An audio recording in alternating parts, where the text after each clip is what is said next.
Magagalit sa akin mga Katoliko. Bakit naging negro si Kristo? Iniinsulto nyo ba si Kristo? Na kahit ano na lang gusto nyo gawing kulay, gagawin nyo. Merong pula, merong kulay Chinese, may kulay. Tapos miski yung Santo Niño, may ginawa sila, Santo Niño, barbero. Santo Niño, basketball player. Puro pang insulto kay Kristo pinagagawa nitong mga ito eh. Hindi ba kayo nahahalayan na ginaganyan nyo Kristo? Kung iginagalang nyo bilang tagapagligtas, accurate ba yan? Accurate ba yan na si Kristo'y negro? Hindi totoo yun. Hindi negro si Kristo. Si Kristo'y Hudyo, hindi siya negro. Tandaan nyo yun mga kapatid. Kaya mali po yung ginagawa ng Katoliko na yan. Actually, hindi mo dapat lagyan ng larawan eh. Bakit? 4:23 ang turo ni Kristo sa Juan. Datapwat, dumarating ang oras at ngayon nga, nasasambahin ng mga tunay na mananamba ang Ama sa Espiritu at katotohanan, sapagkat hinahanap ng Ama ang mga gayon na maging mananamba sa Kanya. Ang Diyos ay Espiritu at ang mga sa Kanya'y nagsisisamba ay kinakailangang magsisamba sa Espiritu at sa katotohanan. Hindi magsisisamba sa larawan. Ang sumasamba sa Diyos, palibhasa ang Diyos ay Espiritu, walang laman, walang buto, kailangang magsisamba sa Espiritu at sa katotohanan. Yan po ang manner ng pagsamba.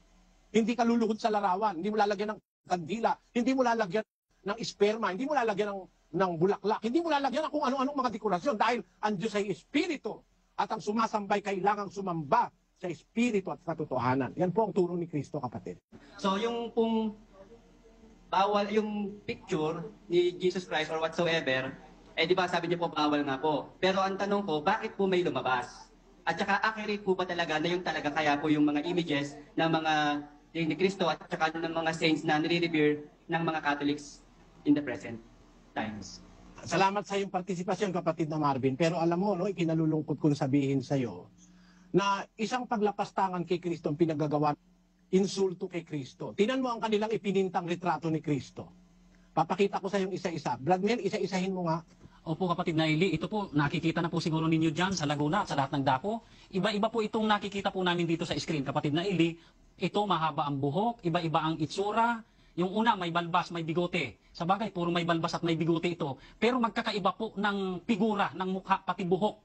Itong pangalawa, iba, parang malungkot. Yung pangatlo, malamlam ang mata, medyo kulot-kulot ng kunti, o syagi ang buhok. Yung pang-apat, parang African, maitim siya. Tingnan mo, yung isa naman parang Europeo. Opo. No? Yung susunod naman, parang Brito na kinalimutan ng sosyedad. Ano? Yung susunod naman, parang Amerikanong hilaw. Yung susunod, parang kamukha ni Nero. No? Yung isusunod pa, iba na naman uli. Yung isa naman parang babae. Oh. Tingnan mo, kamukha ni Mona Lisa. Yan ang pruweba. Hindi totoo yung ginagawa nila na yan. Kasi, ang tao, maging matanda, bata, o ano man ang kalagayan sa buhay, at least, 2 photo, magkakapareho. 3 may kapareho. 4, may 6, 7, may 10, may kapareho. May mga pictures na makikita ka na remarkable para ma-recognize mo. Siya na nga yun. In different settings or in different costumes or clothing, makikita mo yung facial expression. May mga kapareho. Dito walang magkapareho kahit isa eh.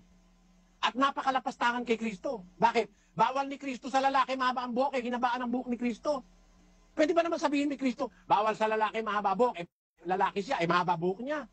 Nasa Biblia yun eh. Basahin natin ang 11:14 ng unang Korinto. Hindi baga ang katalagahan din ang nagtuturo sa inyo na kung may mahabang buhok ang lalaki ay mahalay sa kanya? Mahalay sa lalaki, mahabang buhok. Si Kristo yung lalaki eh. Kaya si Kristo, hindi mahaba ang buhok nun. Dahil utos ni Kristo na yung mahabang buhok, mahalay sa lalaki yon. 2:20 ng Roma. Tagasaway sa mga di nakaalam, guro ng mga bata, na sa kautusan ay mayroon kang anyo ng pagkakilala at ng katotohanan. Ikaw nga na nagtuturo sa iba, hindi mo tinuturuan ang iyong sarili? Ikaw na nangangaral sa tao na huwag magnanakaw ay nagnanakaw ka? Ganyan ba si Kristo? Na yung tinuturo niya sa iba, hindi niya tinuturo sa kanyang sarili?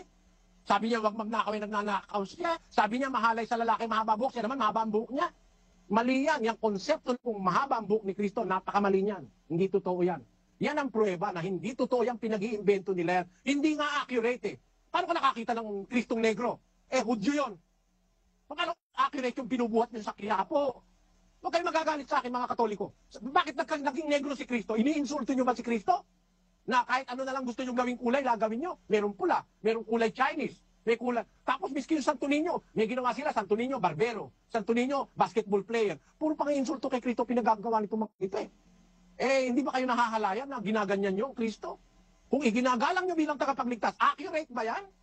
Accurate ba yan na si Kristo'y negro? Hindi totoo yun. Hindi negro si Kristo. Si Kristo'y Hudyo, hindi siya negro. Tandaan niyo yun mga kapatid. Kaya mali po yung ginagawa ng Katoliko na yan. Actually, hindi mo dapat lagyan ng larawan eh. Bakit? 4:23 ang turo ni Kristo sa Juan. Datapwat dumarating ang oras at ngayon nga nasasambahin ng mga tunay na mananamba ang Ama sa espiritu at katotohanan sapagkat hinahanap ng Ama ang mga gayon na maging mananamba sa Kanya. Ang Diyos ay espiritu at ang mga sa Kanya'y nagsisisamba ay kinakailangang magsisamba sa espiritu at sa O, katotohanan. hindi magsisisamba sa larawan. Ang sumasamba sa Diyos, palibhasa ay ang Diyos ay espiritu, walang laman, walang buto, kailangang magsisamba sa espiritu at sa katotohanan. Yan po ang manner ng pagsamba.